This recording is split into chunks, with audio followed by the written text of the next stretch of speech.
ఈరోజు మనం సోషల్ మీడియాలో చూస్తున్నాం, భక్తికి వేరుగా, శిష్యత్వానికి వేరుగా, ప్రేమకు వేరుగా, విశ్వాసానికి వేరుగా, మంచితనమునకు వేరుగా కొందరు సత్యం కోసం పోరాటం చేస్తున్నామని సేవకులను సేవకురాలను హేళన చేసి అవమానించి దూషిస్తున్నారు. సత్యం ఎప్పటికీ స్థాపించబడదు ఆ పద్ధతిలో.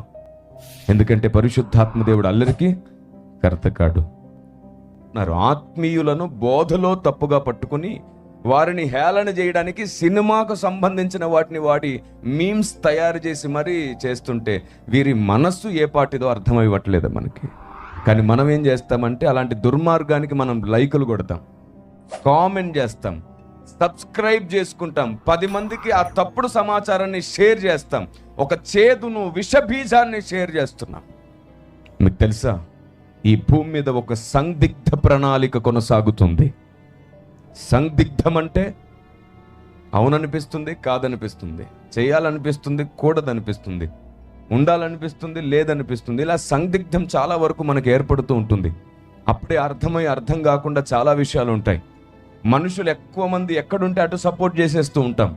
ఇలాంటి సందిగ్ధ ప్రణాళిక ఈ భూమి మీద కొనసాగడానికి కారణం దేవుడే. ఎందుకో తెలుసా? ఆయన కొందరిని చెరిగేయడానికే ఈ భూమి మీద సందిగ్ధంగా కనబడే కొన్నిటిని ఉంచాడు అలాగా.